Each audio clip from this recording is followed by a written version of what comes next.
ಇವಾಗ ಈ ವಾರ್ ಆಗಿದ ತಕ್ಷಣ ನಾವೆಲ್ಲರೂ ಒಂದೇ ಒಂದು ಸಮಸ್ಯೆ ಜಾಸ್ತಿ ಅನುಭವಿಸಿದ್ದು ಅಂದರೆ ಗ್ಯಾಸು, LPG. ಬಟ್ ಯಡಿಯೂರು ವಾರ್ಡ್ನಲ್ಲಿ ನಾವು ಅವತ್ತು ನೋಡೋದಾದರೆ ಬಯೋಮೆಥೈಸೇಷನಿಂದ ನೀವು ಅದರಿಂದ ಗ್ಯಾಸ್ ಅಡುಗೆ ಮಾಡ್ಕೋಬೋದು. ಇವಾಗ ಎಷ್ಟೊಂದು ಬೀದಿ ದೀಪಗಳನ್ನ ನಾವು ಅದರಿಂದನೇ ಮಾಡ್ತಾ ಇದ್ದೀವಿ, ಅಂದರೆ ಕಸದಿಂದ ನಾವು ಇದು ಮಾಡ್ತಿರೋದು. ಸೊ ಇವತ್ತಿನ ದಿನಕ್ಕೆ ಅದು ಬಹಳ ಉಪಯೋಗ ಆಗುವಂಥದ್ದು. ಸೊ ಆ ಐಡಿಯಾ ನಿಮ್ಗೆ ಎಲ್ಲಿಂದ ಬಂತು ಅದ್ರ ಬಗ್ಗೆ? ಬೆಂಗಳೂರು ಸಂಬಂಧಪಟ್ಟು ಹೇಳೋದಾದರೆ BBMP ಇರ್ಬೋದು ಅಥವಾ GBAಗೆ ಆಸ್ತಿ ತೆರಿಗೆಯನ್ನು ಹೊರತುಪಡಿಸದೆ ಎರಡನೇ ದೊಡ್ಡ ಆದಾಯದ ಮೂಲ ಕಸ ಅನ್ನೋದನ್ನು ನಾವು ಸಾಕ್ಷಿ ಸಮೇತ ರುಜುವಾತು ಮಾಡಿ ತೋರಿಸಿದ್ದೀವಿ. ಇವತ್ತು ಯಡಿಯೂರು ವಾರ್ಡ್ನಲ್ಲಿ ಸಂಗ್ರಹ ಆಗೋ 5 ಟನ್ನು ಪ್ರತಿನಿತ್ಯ 5 ಟನ್ ಹಸಿ ತ್ಯಾಜ್ಯದಿಂದ ನಾವು 3000 ಕಿಲೋವ್ಯಾಟ್ ವಿದ್ಯುತ್ ಶಕ್ತಿಯನ್ನು ತಯಾರು ಮಾಡ್ತಾ ಇದ್ದೀವಿ. ಅದರಲ್ಲಿ 1800 ಕಿಲೋವ್ಯಾಟ್ ವಿದ್ಯುತ್ ಶಕ್ತಿಯನ್ನು ಬಳಸ್ಕೊಂಡು ಯಡಿಯೂರು ವಾರ್ಡ್ಲಿರ್ತಕ್ಕಂಥ 16 ಉದ್ಯಾನವನಗಳು ಹಾಗೆ 3.5 ಕಿಲೋಮೀಟರ್ ಉದ್ದದ ಮಾದರಿ ಪಾದಚಾರಿ ಮಾರ್ಗಗಳಿಗೆ ಮಾರ್ಗಗಳಲ್ಲಿರ್ತಕ್ಕಂಥ ದೀಪಗಳನ್ನ ಬೀದಿ ದೀಪಗಳನ್ನ ಬೆಳಗಿಸುವಂತ ಕೆಲಸವನ್ನ ಜನ ನಿಮ್ನ ಅಷ್ಟು ಪ್ರೀತಿಸ್ತಾರೆ ಅಂತಂದ್ರೆ ಆ ನಂಬಿಕೆ ಗಳಿಸೋದ್ರಲ್ಲಿ ನಿಮ್ಮ ಪ್ರಯತ್ನ ಎಷ್ಟಾಗಿತ್ತು ಸರ್? ಮಳೆಗಾಲ, ಚಳಿಗಾಲ, ಬೇಸಿಗೆ ಕಾಲ ಇದ್ರೂ ಕೂಡ ತಪ್ಪದೆ 7ರಿಂದ ಎಂಥ ಕೆಲಸ ಇದ್ರು ಕೂಡ ಒಂದು ಗಂಟೆಗಳ ಕಾಲ ಆದರೂ ಆ ಮನೆ ಭೇಟಿ ಕಾರ್ಯಕ್ರಮ ಮಾಡಿ ಕನಿಷ್ಠ ಒಂದು 200-250 ಮನೆ ಅದು ಭೇಟಿ ಮಾಡಿ ಆ ನಂತರ ನಾನು ಕೆಲಸಗಳಿಗೆ ಹೋಗುವಂಥ ಕೆಲಸವನ್ನು ಮಾಡಿ 142 ಹಗರಣಗಳನ್ನ ಬಯಲಿಗೆಳೆದಿದ್ದೀರಾ. ಭ್ರಷ್ಟಾಚಾರದ ವಿರುದ್ಧ ಈ ಸೆಕೆಂಡು ಸಹಿತ ನೀವು ಹೋರಾಡ್ತಾನೆ ಇದ್ದೀರಾ, ಮುಂದಕ್ಕೂ ಹೋರಾಡ್ತಾನೆ ಇರ್ತೀರಾ.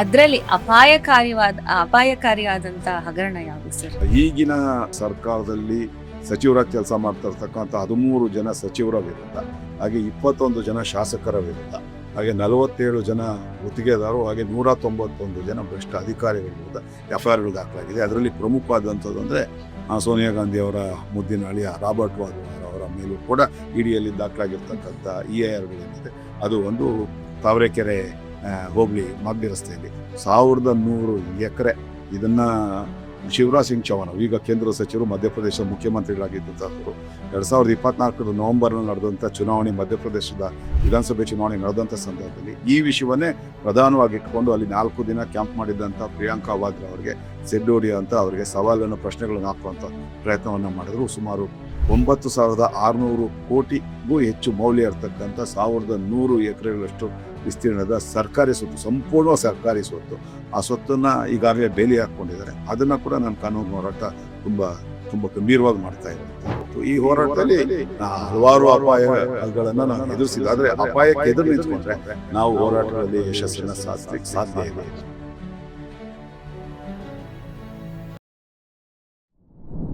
ಇವಾಗ ಈ ವಾರ್ ಆಗಿದ ತಕ್ಷಣ ನಾವೆಲ್ಲರೂ ಒಂದೇ ಒಂದು ಸಮಸ್ಯೆ ಜಾಸ್ತಿ ಅನುಭವಿಸಿದ್ದು ಅಂದರೆ ಗ್ಯಾಸು, LPG.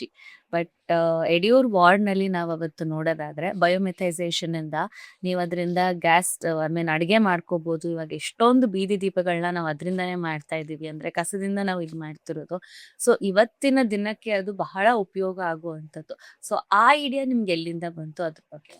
ಒಂದು ಕಸ ಅನ್ನೋದು ಒಂದು ಬೆಂಗಳೂರು ಸಂಬಂಧಪಟ್ಟು ಹೇಳೋದಾದರೆ BBMP ಇರ್ಬೋದು ಅಥವಾ GBAಗೆ ಆಸ್ತಿ ತೆರಿಗೆಯನ್ನು ಹೊರತುಪಡಿಸದೆ ಎರಡನೇ ದೊಡ್ಡ ಆದಾಯದ ಮೂಲ ಕಸ ಅನ್ನೋದನ್ನು ನಾವು ಸಾಕ್ಷಿ ಸಮೇತ ರುಜುವಾತು ಮಾಡಿ ತೋರಿಸಿದ್ದೀವಿ.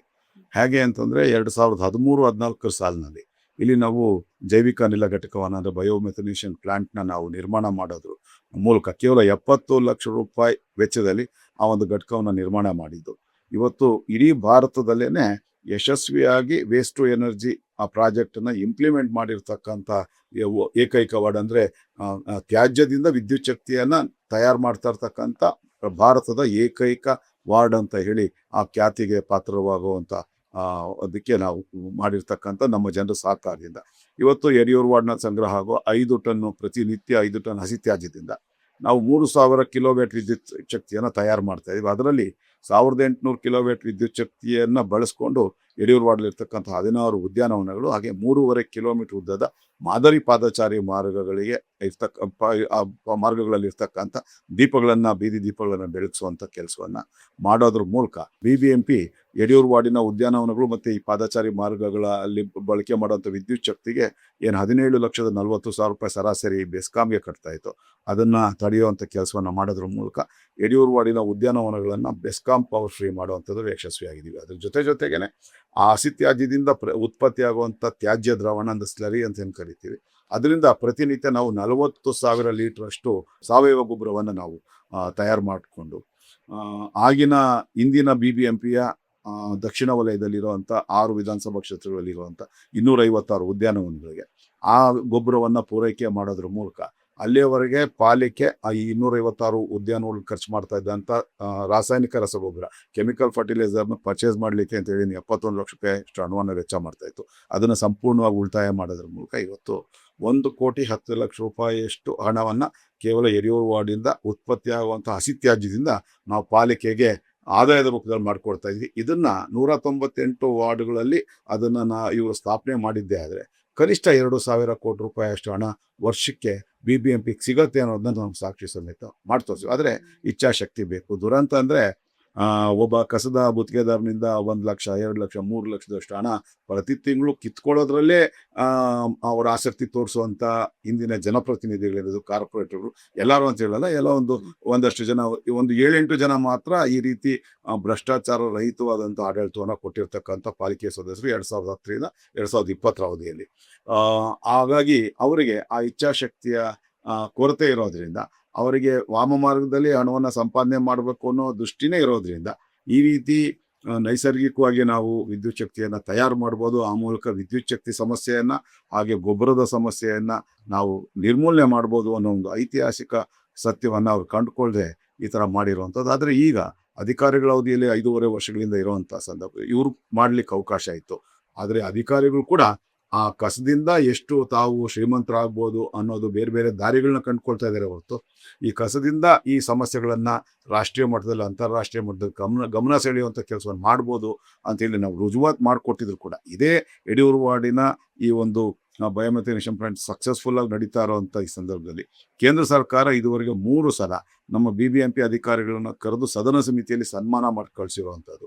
ಅಷ್ಟು ದೊಡ್ಡ ಗೌರವ ಸಿಕ್ಕಿದ್ರು ಕೂಡ ಆ ಕಡೆ ಇಚ್ಛಾಶಕ್ತಿಯನ್ನು ಇದನ್ನು ಎಲ್ಲ ವಾರ್ಡ್ಗಳಿಗೆ ವಿಸ್ತರಿಸುವಂಥ ಇಚ್ಛಾಶಕ್ತಿಯನ್ನು ತೋರಿಸದೆ ಕಡೆಗಣಿಸಿರುವಂಥ ಹಿನ್ನೆಲೆಯಲ್ಲಿ ಇವತ್ತು ಇಂಧನ ಸಮಸ್ಯೆಯನ್ನು ಎದುರಿಸ್ತಾ ಇರ್ತಕ್ಕಂಥದ್ದು. ಇಲ್ಲದೆ ಹೋದರೆ ಇವತ್ತು ಇರಾನ್ನಿಂದ ನಮಗೆ ಬರಬೇಕಾಗಿರ್ತಕ್ಕಂಥದ್ದು ಏನು LPG ಇದೆ, ಅದರ ಬದಲಾಗಿ ಇಲ್ಲೇ ನಾವು ನೈಸರ್ಗಿಕ ಅನಿಲವನ್ನು ಈ ನಮ್ಮ ತ್ಯಾಜ್ಯದಿಂದ ಇದು ಮಾಡಿ ಇವತ್ತು ನಮಗೆ ನಮ್ಮ ಬಯೋಮೆಥೇನೇಷನ್ ಪ್ಲಾಂಟಿಂದ ನಾವು ಕನಿಷ್ಠ 4,000 ಲೀಟರ್ಗಳಷ್ಟು ನಾವು ಅನಿಲವನ್ನು ಮೀಥೇನ್ ಅನಿಲವನ್ನು ತಯಾರು ಮಾಡ್ತಾ ಇರ್ತಕ್ಕಂಥದ್ದು. ಅದರಿಂದ ನಾವು 20 ಲೀಟರ್ ಸಾಮರ್ಥ್ಯದ ಸಿಲಿಂಡರ್ ತುಂಬಿಸಿದ್ರು ಕೂಡ 200 ಸಿಲಿಂಡರ್ಗಳಿಗೆ ನಾವು ಅದನ್ನು ತುಂಬಿಸ್ಬೋದು. ಒಂದು ದಿನಕ್ಕೆ 200 ಸಿಲಿಂಡರ್ ಆಯಿತು ಅಂದರೆ ಒಂದು ತಿಂಗಳಿಗೆ 6,000 ಸಿಲಿಂಡರ್ಗಳಾಯಿತು. ಇಡೀ ಬೆಂಗಳೂರು ಮಹಾನಗರದ 198 ವಾರ್ಡ್ಗಳಿಗೆ ಪ್ರತಿ ತಿಂಗಳಿಗೆ 6,000 ಲೀಟರ್ ಒಂದು ವಾರ್ಡ್ಗೆ ಅದು ಎಷ್ಟಾಗುತ್ತೆ ಅಂದರೆ ಆಟೋಮೆಟಿಕ್ಕಾಗಿ ನಮ್ಮ ಈ ಒಂದು ಅನಿಲದ ಸಮಸ್ಯೆ ಪರಿಹಾರ ಆಗುತ್ತೆ. ಆಗ ಆ ನಿಟ್ಟಿನಲ್ಲಿ ಜನಪ್ರತಿನಿಧಿಗಳು ಹಾಗೆ ಅಧಿಕಾರಿಗಳು ಇಬ್ಬರು, ಅವ್ರ ಜೊತೆಗೆ ಸಾರ್ವಜನಿಕರು 3 ಜನರ ಸಮನ್ವಯತೆ ಇದ್ದರೆ ಮಾತ್ರನೇ, ಅವರ ಕೋಆರ್ಡಿನೇಷನ್ ಇದ್ದರೆ ಮಾತ್ರ ಇದು ಸಾಧ್ಯ ಆಗುತ್ತೆ. ಅಂತ ನಿಟ್ಟಿನಲ್ಲಿ ಜನರಿಗೆ ತಿಳುವಳಿಕೆ ಕೊಡುವಂಥ ಕೆಲಸವನ್ನು ಸರ್ಕಾರಗಳು ಮಾಡಬೇಕಾಗತ್ತೆ, ಅಧಿಕಾರಿಗಳು ಮಾಡಬೇಕಾಗತ್ತೆ. ಆದರೆ ನಿಮಗೆ ಗೊತ್ತಿದೆ, ಸರ್ಕಾರ ಇರ್ಬೋದು ಅಥವಾ ಜನಪ್ರತಿನಿಧಿಗಳಿರ್ಬೋದು ಅಥವಾ ಅಧಿಕಾರಿಗಳಿರ್ಬೋದು, ಅವ್ರದ್ದೇ ಆದಂಥ ಅವರ ತಿಜೋರಿಗಳನ್ನು ತುಂಬಿಸ್ಕೊಳ್ಳೋವಂಥದ್ರಲ್ಲಿ ಅವರು ಮಗ್ನರಾಗಿದ್ದಾರೆ ಹೊರತುಪಡಿಸಿದ್ರೆ ಈ ರೀತಿಯ ನೈಸರ್ಗಿಕ ಸಂಪನ್ಮೂಲಗಳನ್ನು ಬಳಸ್ಕೊಳ್ಳೋವಂಥ ನಿಟ್ಟಿನಲ್ಲಿ ಅವರು ಯೋಚನಾ ಲಹರಿಗಳು ಹರಿದೇ ಇರುವಂಥದ್ದೇ ನಮ್ಮ ನಾಡಿನ ದುರಂತ ಅಂತ ನಾನು ಯಾವಾಗಲೂ ಅದನ್ನು ಸಾರ್ವಜನಿಕರು ಹೇಳ್ತಾನೆ ಇರ್ತೀನಿ. ಸರ್, ಇವಾಗ ನೀವು ಹೇಳಿದ್ರಿ ಅವ್ರ ತಿಜೋರಿಗಳನ್ನ ತುಂಬಿಸ್ಕೊಳ್ಳುವಂಥದ್ದು ಅಂತ. ಸೊ ಇವಾಗ ನೀವು ಮನೆ ಮನೆ ಭೇಟಿ ಕಾರ್ಯಕ್ರಮ ಮಾಡಿದ್ರೆ 508ನೇ ವಾರ ಆಗಿದೆ. 500ನೇ ವಾರಕ್ಕೆ ನಾನು ಕೂಡ ನಿಮ್ ಜೊತೆಗೆ ಬಂದಿದ್ದೆ. ಸೊ ಇವಾಗ ನಮ್ಗೆ ನಾರ್ಮಲಿ ಏನ್ ಅನ್ಸುತ್ತೆ, ನಾನು ನಿಮ್ಮ ಹತ್ರ ಅವತ್ತು ಡಿಸ್ಕಸ್ ಮಾಡಿದ್ದೆ, ಒಬ್ಬ ಪೊಲಿಟಿಷಿಯನ್ ಅಂತಂದ್ರೆ ನಮ್ಗೆ ಒಂದು ದಿನ ಬರ್ತಾರೆ ಅಥವಾ ಒಂದು ವಾರ ಬರ್ತಾರೆ, ಎಲೆಕ್ಷನ್ ಟೈಮಲ್ಲಿ ಬರ್ತಾರೆ, ನೀವು ಹೇಳ್ದಂಗೆ ಕಾಲಿಗೆ ನಮಸ್ಕಾರ ಮಾಡ್ತಾರೆ, ನಾನು ಇರ್ತೀನಿ, ನಿಮ್ಮ ಮನೆ ಮಗನಾಗಿರ್ತೀನಿ ಅಥವಾ ನಿಮ್ಮ ಮನೆ ಮಗಳಾಗಿರ್ತೀನಿ, ನೀವೇನೇ ಸಮಸ್ಯೆ ಇದ್ರು ನನ್ನ ಹತ್ರ ಹೇಳ್ಕೊಳ್ಳಿ ಅಂತಾರೆ. ಆಮೇಲಿಂದ ಅವ್ರು ಯಾರು ಕಾಣಿಸೋದೇ ಇಲ್ಲ.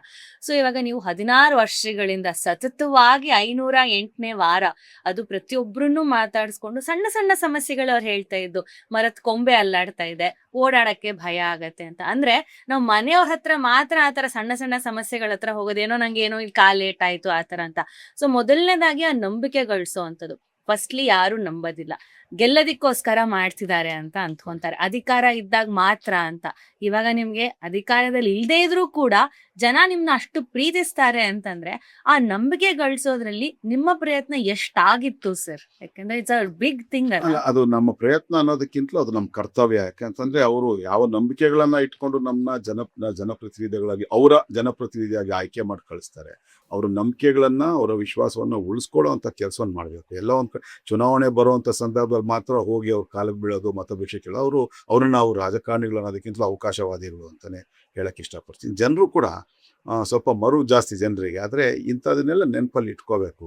ಯಾರು ಈ ಥರ ಕೇವಲ ಅವ್ರಿಗೆ ಅವಶ್ಯಕತೆ ಇದ್ದಾಗ ಅಷ್ಟೇ ನಮ್ಮನ್ನು ಸಂಪರ್ಕ ಮಾಡ್ತಾರೆ, ನಮ್ಮ ಕಾಲು ಹಿಡಿತಾರೆ, ಆಮೇಲೆ ನಮ್ಮನ್ನು ತಿರುಗೂ ಕೂಡ ನೋಡೋದಿಲ್ಲ ಅಂತ ಹೇಳಿ, ಅಥವಾ ಅವರ ಮನೆ ಬಾಗಿಲಿಗೆ ನಾವು ನಮ್ಮ ಸಮಸ್ಯೆಗಳನ್ನು ಹೇಳ್ಕೊಳಕ್ಕೆ ಹೋದಾಗೂ ಕೂಡ ಅವರು ನಮಗೆ ಲಭ್ಯ ಇರಲ್ಲ, ಅಥವಾ ಲಭ್ಯ ಇದ್ದರೂ ಕೂಡ ಅದನ್ನು ಸರಿಯಾಗಿ ಸ್ಪಂದಿಸೋದಿಲ್ಲ ಅನ್ನೋದನ್ನ ಜನರು, ಯಾಕಂದರೆ ಬೆಂಗಳೂರು ಮಹಾನಗರದಲ್ಲಿ 90% ಸುಶಿಕ್ಷಿತರಿರ್ತಕ್ಕಂಥದ್ದು, ವಿದ್ಯಾವಂತರಿರ್ತಕ್ಕಂಥದ್ದು, ಅವರು ತಿಳ್ಕೊಬೇಕಾಗತ್ತೆ. ತಿಳ್ಕೊಂಡು ಎಂಥ ಜನಪ್ರತಿನಿಧಿಯನ್ನು ಆಯ್ಕೆ ಮಾಡಬೇಕು ಅನ್ನೋದನ್ನು ಅವರು ಚುನಾವಣೆಗೆ ಮುಂಚಿತವಾಗೇ ಬಹಳಷ್ಟು ದಿನಗಳ ಕಾಲ ಯೋಚನೆ ಮಾಡಿ ಯಾರ್ಯಾರು ಯಾವ್ಯಾವ ಥರ ಸ್ಪಂದಿಸ್ತಾರೆ, ಯಾರು ನಮ್ಮ ಸಮಸ್ಯೆಗೆ ಸ್ಪಂದಿಸೋದಿಲ್ಲ ಅನ್ನೋದನ್ನು ಅವರು ಅರ್ಥ ಮಾಡಿಕೊಂಡು ಅವರ ಮತವನ್ನು ಚಲಾಯಿಸಿದ್ರೆ ಈ ಥರ ಸ್ಥಿತಿ ಬರಲ್ಲ. ಅದಕ್ಕಿಂತಲೂ ವಿದ್ಯಾವಂತರನ್ನ, ಭ್ರಷ್ಟಾಚಾರ ಮುಕ್ತ ವ್ಯವಸ್ಥೆಯನ್ನು ಯಾರು ರೂಪಿಸೋಕ್ಕೆ ಸಿದ್ಧರಾಗಿರ್ತಾರೆ ಅಂಥವ್ರನ್ನ ಆಯ್ಕೆ ಮಾಡುವಂಥ ಕೆಲಸವನ್ನು ಮಾಡಿದಾಗ ಎಲ್ಲ ಸರೋಗತ್ತೆ. ಆದರೆ ದುರಂತ ಏನು ಅಂತಂದರೆ, ನಮ್ಮಲ್ಲಿ ಎಲ್ಲೂ ಸಲ್ಲದೆ ಇರ್ತಕ್ಕಂಥವ್ರು ರಾಜಕಾರಣದಲ್ಲಿ ಸಲ್ತಾರೆ ಅಂಥದ್ದು ನಿಮಗೆ ಗೊತ್ತಿರ್ತಕ್ಕಂಥದ್ದು.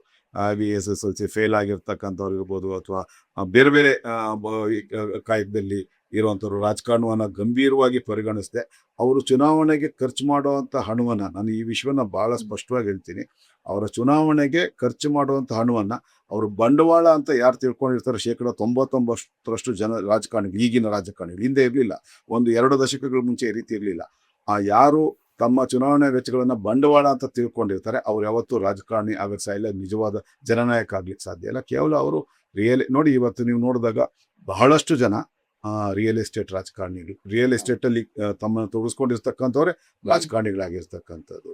ಬ್ಯಾಂಕ್ಗಳಲ್ಲಿ ಸಾಲ ತಗೊಂಡು ಆ ಬ್ಯಾಂಕ್ಗಳ ಸಾಲವನ್ನು ಮರುಪಾವತಿ ಮಾಡೋಕ್ಕಾಗದೆ ರಾಜಕಾರಣಕ್ಕೆ ಬಂದು ತಮ್ಮ ಅಧಿಕಾರವನ್ನು ಬಳಸಿ ಆ ಸಾಲವನ್ನು ಚುಕ್ತ ಮನ್ನಾ ಮಾಡಿಸ್ಕೊಳ್ಳುವಂಥ ಒಂದು ಕೆಲಸವನ್ನು ಮಾಡುವಂಥ ನಿಟ್ಟಿನಲ್ಲೇ ಬಂದು ರಾಜಕಾರಣಕ್ಕೆ ಬರುವಂಥವ್ರು ಬಹಳಷ್ಟು ಜನ ಇರ್ತಕ್ಕಂಥದ್ದು. ಇನ್ನು ನೋಡಿದರೆ ಗೊತ್ತಾಗತ್ತೆ, ಅವರ ವಿದ್ಯಾರ್ಹತೆ ನೋಡಿದ್ರೆ ಗೊತ್ತಾಗುತ್ತೆ, ಜನರ ಜೊತೆ ಮಾತಾಡೋದು ನೋಡಿದ್ರೆ ಗೊತ್ತಾಗುತ್ತೆ, ಮಾಧ್ಯಮಗಳ ಜೊತೆ ಮಾತನಾಡುವಂಥ ಸಂದರ್ಭದಲ್ಲಿ ಅವರು ಬಳಸುವಂಥ ಭಾಷೆ ನೋಡಿದ್ರೆ ಗೊತ್ತಾಗುತ್ತೆ.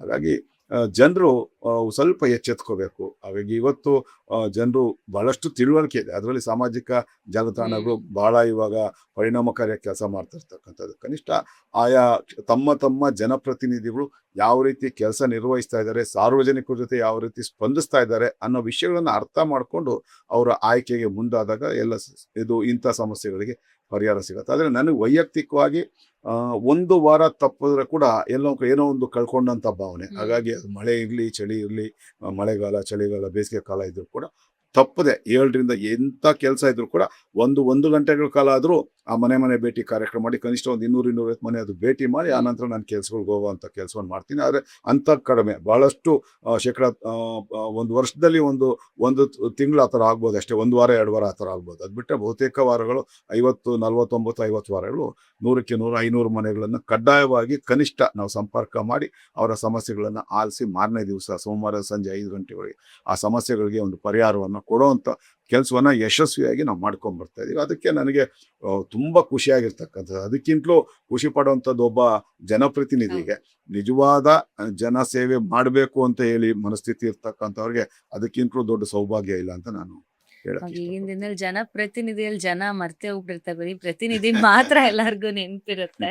ಸೊ ಇವಾಗ ನಿಮಗೆ ಯಾವತ್ತಾದ್ರೂ ನಿಮಗೆ ಒಂದು ಸಮಸ್ಯೆ ಆದಾಗ ಯಾರು ಸಿಗದೆ, ಅದಕ್ಕೆ ಪರಿಹಾರ ಸಿಗದೆ ಏನಾದ್ರೂ ಇಲ್ಲ ಈ ತರ ನಾನೇ ಮನೆ ಭೇಟಿ ಮಾಡಿದಾಗ ನಾನ್ ಅನುಭವಿಸಿದ್ದನ್ನ ನನ್ನ ವಾರ್ಡಿನ ಜನ ಅನುಭವಿಸಬಾರ್ದು ಅಂತ ಆ ತರ ಏನಾದ್ರು ಉದ್ದೇಶದಿಂದ ಮಾಡಿದ್ದ ನಿಮ್ಮ ಸೆಲ್ಫ್ ಎಕ್ಸ್ಪೀರಿಯನ್ಸ್, ಅಥವಾ ಇಲ್ಲ ಬರೀ ಜನಗಳಿಗೆ ಮಾತ್ರ?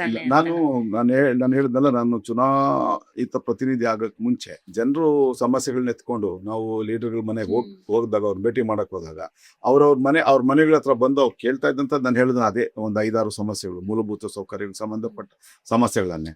ಅದಕ್ಕೂ ಕೂಡ ಅವ್ರು ಉದಾಸೀನವಾಗಿ ಹೇಳೋವಂಥದ್ದು, ಯಾರೋ ಅವ್ರ ಅಸಿಸ್ಟೆಂಟ್ಗಳಿಗೆ ಹೇಳೋದು, ಅವರು ಅಂಥ ಸಮಸ್ಯೆಗಳನ್ನ ಎತ್ಕೊಂಡು 1 ಸಾರಿ 2 ಸಾರಿ 10 ಬಾರಿ ಅದೇ ಸಮಸ್ಯೆಗಳನ್ನ ಎತ್ಕೊಂಡು ಆ ನಾಯಕರ ಮನೆಗಳು ಬಂದಿರುವಂಥ ಘಟನೆಗಳು ನಾನೇ ಸಾಕ್ಷಿಭೂತನಾಗಿದ್ದೀನಿ. ಇಂಥ ಪರಿಸ್ಥಿತಿ ನಮ್ಮ ವಾರ್ಡಿನ ಜನಕ್ಕೆ ಬರಬಾರ್ದು ಅನ್ನೋ ಒಂದು ಉದ್ದೇಶ ಇಟ್ಕೊಂಡು ಮಾಡಿರ್ತಕ್ಕಂಥದ್ದು. ಹಾಗಾಗಿ ಅದು ನಮ್ಮ ಕರ್ತವ್ಯ ಅಂತ ನಾವು ಯಾವಾಗ ತಿಳ್ಕೊಳ್ತೀವಿ, ಅದು 100ಕ್ಕೆ 100 ಅದರಲ್ಲಿ ನಾವು ಯಶಸ್ಸನ್ನು ಕಾಣ್ತೀವಿ, ಮತ್ತು ಅದನ್ನು ಖುಷಿಯನ್ನು ಕೂಡ ಕಾಣ್ತೀವಿ ಅಂತ ನಾನು ಯಾವಾಗಲೂ ಅಂದ್ಕೊಂಡಿದ್ದೀನಿ. ಸರಿ, ಇವಾಗ ನೀವು 142 ಹಗರಣಗಳನ್ನ ಬಯಲಿಗೆ ಎಳೆದಿದ್ದೀರಾ. ಭ್ರಷ್ಟಾಚಾರದ ವಿರುದ್ಧ ಈ ಸೆಕೆಂಡು ಸಹಿತ ನೀವು ಹೋರಾಡ್ತಾನೆ ಇದ್ದೀರಾ, ಮುಂದಕ್ಕೂ ಹೋರಾಡ್ತಾನೆ ಇರ್ತೀರಾ. ಅದ್ರಲ್ಲಿ ಅಪಾಯಕಾರಿಯಾದಂತ ಹಗರಣ ಯಾವುದು ಸರ್? ಒಂದಲ್ಲ. ಯಾಕಂದ್ರೆ ಒಬ್ಬ ಹೋರಾಟಗಾರ ಯಾವಾಗ ಆತ ಎದುರಾಳಿಗಳ ಮನಸ್ಥಿತಿಗೆ ಪೂರಕವಾದಂಥ ಕೆಲಸವನ್ನ ಮಾಡ್ಲಿಕ್ಕೆ ತಯಾರಾಗಿರಲ್ಲ, ಅಥವಾ ಎದುರಾಳಿಗಳ ಜೊತೆ ರಾಜಿ ಆಗಕ್ಕೆ ಸಿದ್ಧನಾಗಿರಲ್ಲ, ಅಥವಾ ಎದುರಾಳಿಗಳ ಒಂದು ಒತ್ತಡಗಳಿಗೆ ಮಣದು ಅಥವಾ ಅವರ ಭಯ ಹುಟ್ಟಿಸುವಂಥ ವಾತಾವರಣಗಳಿಗೆ ಭಯ ಬಿದ್ದು ತಮ್ಮ ಹೋರಾಟಗಳನ್ನ ಹಿಂದಕ್ಕೆ ಪಡ್ಕೊಳ್ಳಲ್ಲ. ಅಂಥ ಸಂದರ್ಭದಲ್ಲಿ ಹಲವಾರು ಅಪಾಯಗಳನ್ನು ಎದುರಿಸಲೇಬೇಕಾಗತ್ತೆ. ಹಾಗಾಗಿ ಇಲ್ಲಿಯವರೆಗೆ ನನಗೆ ಸುಮಾರು 19 ಬಾರಿ ನನ್ನ ಮೇಲೆ ಅತ್ಯಾಚಾರಗಳು ನಡೆದಿರ್ತಕ್ಕಂಥದ್ದು. ಪೊಲೀಸ್ ಇಲಾಖೆ ಹಾಗೆ ಮಾಧ್ಯಮ ನನ್ನ ಜೊತೆಗೆ ಬೆಂಗಾವಲಾಗಿ ಸದಾಕಾಲ ನಿಂತಿರುತ್ತೆ. ಹಾಗೆ ನನ್ನ ಜೊತೆ ಇರ್ತಕ್ಕಂಥ ನನ್ನ ಸಾವಿರಾರು ಜನ ನನ್ನ ಹಿತೈಷಿಗಳು, ಕಾರ್ಯಕರ್ತರು ನನ್ನ ಜೊತೆಲಿ ಯಾವಾಗೂ ಇರೋದ್ರಿಂದ ಅದರಿಂದ ನಾನು ಬಚಾವಾಗಿದ್ದೀನಿ. ತಾಯಿ ಅನ್ನಪೂರ್ಣೇಶ್ವರಿ ಆಶೀರ್ವಾದದಿಂದ ನಾನು ಹೇಳಕ್ಕೆ ಇಷ್ಟಪಡ್ತೀನಿ. ಅದರಲ್ಲಿ 17 ಮಾಫಿಯಾಗಳು ಕರ್ನಾಟಕ ರಾಜ್ಯದಲ್ಲಿ, ವಿಶೇಷವಾಗಿ ಬೆಂಗಳೂರು ಮಹಾನಗರದಲ್ಲಿ ತುಂಬ ಅಪಾಯಕಾರಿಯಾಗಿ ಬೆಳೆದು ನಿಂತಿರ್ತಕ್ಕಂಥದ್ದು. ಅದು YFC ಮಾಫಿಯಾ ಇರ್ಬೋದು, TDR ಮಾಫಿಯಾ ಇರ್ಬೋದು, ಬಿಲ್ಡರ್ಸ್ ಮಾಫಿಯಾ ಇರ್ಬೋದು, ಅಡ್ವರ್ಟೈಸ್ಮೆಂಟ್ ಮಾಫಿಯಾ ಇರ್ಬೋದು, ಗಾರ್ಬೇಜ್ ಮಾಫಿಯಾ ಇರ್ಬೋದು. ಈ ರೀತಿಯ ಅಪಾಯಕಾರಿಯಾದಂಥ 17 ಮಾಫಿಯಾಗಳು ಇಲ್ಲಿ ಬೆಳೆದು ನಿಂತಿರ್ತಕ್ಕಂಥದ್ದು. ಆ ಪ್ರತಿಯೊಂದು ಮಾಫಿಯಾದ ವಿರುದ್ಧ ನಾನು ಧ್ವನಿ ಎತ್ತಿದಾಗ, ಅವರ ವಿರುದ್ಧ ಪ್ರಕರಣಗಳನ್ನು, ದಾಖಲೆಗಳು ಸಹಿತ ದಾಖಲು ಮಾಡಿದಾಗ ನನ್ನ ಮೇಲೆ ಅವರು ಬೇರೆ ಬೇರೆ ಪ್ರಯತ್ನಗಳನ್ನು ಮಾಡಿದಂಥದ್ದು. ಪ್ರಾರಂಭದ ದಿನಗಳಲ್ಲಿ ನನ್ನನ್ನು ಬೇರೆ ಬೇರೆ ರೀತಿ ಬಗ್ಬಡಿಯುವಂಥ ಕೆಲಸವನ್ನು ಅವರು ಕೈ ಹಾಕಿದ್ರು. ಅದಕ್ಕೆ ಯಾವುದಕ್ಕೂ ನಾನು ಬಗ್ದೇ ಇದ್ದಂಥ ಸಂದರ್ಭದಲ್ಲಿ ಹಲವಾರು ಒತ್ತಡಗಳನ್ನ ತಗೊಂಬಂದರು. ಪ್ರಾರಂಭದಲ್ಲಿ ನನ್ನದು ಬಗ್ದೇ ಇದ್ದಂಥ ಸಂದರ್ಭದಲ್ಲಿ ನನ್ನನ್ನು ಬೆದರಿಸುವಂಥ ಕೆಲಸ, ಈ ರೀತಿ ಯತ್ನಗಳನ್ನು ಮಾಡಿ ನಾನು ಎದುರಿಸುವಂಥ ಕೆಲಸವನ್ನು ಮಾಡೋರು. ಅದಕ್ಕೆ ಯಾವುದಕ್ಕೂ ನಾನು ಬಗ್ದೇ ಇದ್ದಂಥ ಸಂದರ್ಭದಲ್ಲಿ ಇತ್ತೀಚೆಗೆ ಅವರು ಏನಂದರೆ, ಒಂದು NR ರಮೇಶ್ ಅವರು ಪತ್ರಿಕಾಗೋಷ್ಠಿ ಕರೀತಾರೆ ಅಂದರೆ ಬಹಳಷ್ಟು ಜನರು ಒಂದು 3-4 ದಿನಗಳ ಕಾಲ ನಿದ್ದೆಗೆಟ್ಟಿರ್ತಾರೆ. ಇದರಲ್ಲಿ ಮೊದಲನೇ ಹಗರಣ ನಾನು ಬಯಲಿಗೆ ಹೇಳ್ದಂಥದ್ದು ಅಂದರೆ, ಒಂದು ನಾನು ಹೇಳಿದಾಗೆ 2 ನನ್ನ ಹವ್ಯಾಸ ಮತ್ತು ನನ್ನ ಜೀವನದ ನಾನು ಕಾಯಕಲ್ಪ ಅಂತ ತಿಳ್ಕೊಂಡಿರ್ತಕ್ಕಂಥದ್ದು. ಒಂದು, ಭ್ರಷ್ಟಾಚಾರದ ವಿರುದ್ಧ ಮತ್ತು ಸರ್ಕಾರಿ ಭೂಕಬಳಿಕೆ ವಿರುದ್ಧ ಧ್ವನಿ ಎತ್ತಬೇಕು, ಪ್ರಾಮಾಣಿಕವಾದಂಥ ಹೋರಾಟ ಮಾಡಬೇಕು ಅಂತ ದೃಢವಾದಂಥ ಒಂದು ನಿರ್ಧಾರವನ್ನು ಮಾಡಿ ಧುಮುಕ್ದಂಥದ್ದು 2010 11 ಇದ್ರ ವಿರುದ್ಧ ಪ್ರಾರಂಭ ಮಾಡಿರ್ತಕ್ಕಂಥದ್ದು. ನಾನು ಈಗಾಗಲೇ ಹೇಳಿದಾಗೆ ಮೊದಲು ನಾನು ಒಂದು ರಾಜಕೀಯ ಪಕ್ಷದ ಕಾರ್ಯಕರ್ತನಾಗಿದ್ದಂಥ ಸಂದರ್ಭದಲ್ಲಿ ನಡೆದಂಥ ಘಟನೆ ನಾನು ಹೇಳಿದೆ. ಅದು ಇವತ್ತು ಸುಮಾರು ಒಂದು 60 ಕೋಟಿ ಬೆಲೆ ಬಾಳುವಂಥ ಸರ್ಕಾರಿ ಸ್ವತ್ತು ಕಬಳಿಕೆ ಮಾಡೋ ಪ್ರಯತ್ನ ಪಟ್ಟಿದ್ದು ಮಾಜಿ ಪಾಲಿಕೆ ಸದಸ್ಯರ ಮಗ ಅಂತ ಹೇಳಿ ನಾನು ನಿಮ್ಗೆ ಹೇಳಿದ್ದೀನಿ ಆಗಲಿ. ಆದರೆ ನನಗೆ ತುಂಬ ದೊಡ್ಡದಾಗಿ ಕಾಣಿಸಿದಂಥದ್ದು, ನಾನು ಪದೇ ಪದೇ HMT ಕಾರ್ಖಾನೆ ಇರುವಂಥ ಪ್ರದೇಶಕ್ಕೆ ಯಾವಾಗಲೂ HMT ಆಡಿಟೋರಿಯಂ ಅಂತಿದ್ದು, ಅಲ್ಲಿ ಬೇರೆ ಬೇರೆ ಕಾರ್ಯಕ್ರಮಗಳಿಗೆ ಹೋಗ್ತಾ ಇದ್ದಂಥ ಸಂದರ್ಭದಲ್ಲಿ ಅಲ್ಲಿ HMT ಕಾರ್ಖಾನೆಯ ನೌಕರರು ನನಗೆ ಪರಿಚಯ ಇರೋವಂಥವ್ರು ಒಂದಷ್ಟು ಮಾಹಿತಿಗಳು ಕೊಡೋಕ್ಕೆ ಶುರು ಮಾಡಿದ್ರು. ಅಲ್ಲಿ 647 ಎಕರೆ ವಿಸ್ತೀರ್ಣದ ಸ್ವತ್ನಲ್ಲಿ HMT ಕಾರ್ಖಾನೆ 1951-52ರಲ್ಲಿ ನಮ್ಮ ಮೈಸೂರು ಮಹಾರಾಜರ ಆಶಯದಂತೆ ಪ್ರಾರಂಭ ಆಗಿರ್ತಕ್ಕಂಥದ್ದು. ಅಲ್ಲಿ ಖುದ್ದಾಗಿ ಮೈಸೂರು ಮಹಾರಾಜರು 400 ಎಕರೆಗಳಷ್ಟು ವಿಸ್ತೀರ್ಣದ ಅವರ ಸ್ವತ್ತನ್ನು, ಮಹಾರಾಜಕ್ಕೆ ಸೇರಿದಂಥ ಸ್ವತ್ತನ್ನು ಈ ಕಾರ್ಖಾನೆ ನಿರ್ಮಾಣಕ್ಕೆ ಕೊಡುಗೆಯಾಗಿ ಉಚಿತವಾಗಿ ಕೊಟ್ಟಿರ್ತಕ್ಕಂಥ. ಇನ್ನು 247 ಎಕರೆ ವಿಸ್ತೀರ್ಣದ ಸ್ವತ್ತನ್ನು ಸ್ಥಳೀಯ ರೈತರಿಂದ ಭೂಸ್ವಾಧೀನ ಪಡಿಸ್ಕೊಂಡು ಮಾಡಿರ್ತಕ್ಕಂಥದ್ದು. ಅಂತ ಇವತ್ತು ದೊಡ್ಡ ಮಟ್ಟಕ್ಕೆ ಬೆಳೆದಿರ್ತಕ್ಕಂಥದ್ದು. ಚದರಡಿ ಸುಮಾರು 20,000 25,000 ರೂಪಾಯಿ ಇರುವಂಥ ಪ್ರದೇಶಗಳದು.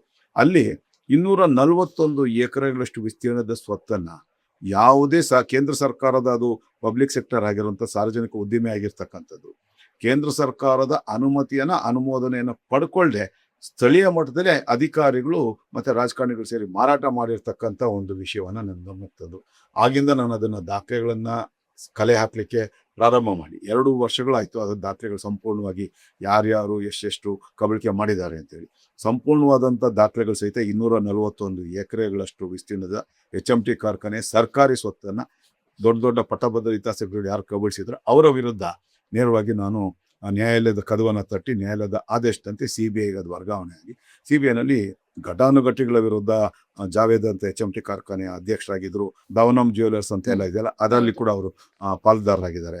ಅವರು ಹಾಗೆ ಕೇಂದ್ರದ ಸಚಿವರಾಗಿದ್ದಂಥ ಮಹಾರಾಷ್ಟ್ರದ ಮಾಜಿ ಮುಖ್ಯಮಂತ್ರಿಗಳು ಮತ್ತು ಕೇಂದ್ರದ ವಾಣಿಜ್ಯ ಇಲಾಖೆ ಸಚಿವರು, ವಾಣಿಜ್ಯ ಮತ್ತು ಕೈಗಾರಿಕೆ ಇಲಾಖೆ ಖಾತೆ ಸಚಿವರಾಗಿದ್ದಂಥ ವಿಲಾಸರಾವ್ ದೇಶ್ಮುಖ್ ಅವರು, ಹಾಗೆ ಜೈಪಾಲ್ ರೆಡ್ಡಿ ಅವರು ಕೇಂದ್ರದ ಸಚಿವರಾಗಿದ್ದಂಥವ್ರು, ಮೋಟಮ್ನವರು ನಮ್ಮಲ್ಲಿ ಇದಾಗಿದ್ದಂಥವ್ರು, SM ಕೃಷ್ಣ ಅವ್ರ ಹಳಿಯ ಸಿದ್ಧಾರ್ಥ ಅವರು, ಈ ರೀತಿ ಘಟಾನುಘಟಿ ವ್ಯಕ್ತಿಗಳು.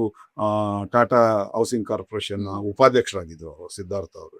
ಅವರೆಲ್ಲ ಇಂಥ ದೊಡ್ಡ ದೊಡ್ಡ ವ್ಯಕ್ತಿಗಳು ಸೇರಿ ಕಬಳಿಕೆ ಮಾಡಿದ್ದಂಥದ್ದು. ಅದನ್ನು ಭಾಳ ಗಂಭೀರವಾಗಿ CBI ತಗೊಟ್ಟು ಸುಮಾರು 31 ಜನರ ವಿರುದ್ಧ FIR ದಾಖಲಾಯಿತು. ಆ FIR ಆದಮೇಲೆ ಅವರು ಅದಕ್ಕೆ ಹೋಗಿ ನ್ಯಾಯಾಲಯದಲ್ಲಿ ಸುಪ್ರೀಂ ಕೋರ್ಟ್ನಲ್ಲಿ ಸರ್ವೋಚ್ಚ ನ್ಯಾಯಾಲಯದಲ್ಲಿ ತಡೆಯಾಜ್ಞೆಯನ್ನು ತರ್ತಾರೆ. ಅದನ್ನು ಆ ತಡೆಯಾಜ್ಞೆ ತೆರವುಗೊಳಿಸುವಂಥ ಕಾರ್ಯದಲ್ಲಿ CBI ನಿರತವಾಗಿದೆ. ಅದು ನಮ್ಮ ಕೆಲಸ ಅಲ್ಲ, ಅವ್ರು ಮಾಡೋದು. ದಾಖಲೆಗಳನ್ನು ದೂರನ್ನು ಕೊಟ್ಟಿದ್ದೀನಿ, ಅದಕ್ಕೆ ಪೂರಕವಾದಂಥ ದಾಖಲೆಗಳನ್ನು ನಾನು ಕೊಟ್ಟಿದ್ದೇನೆ.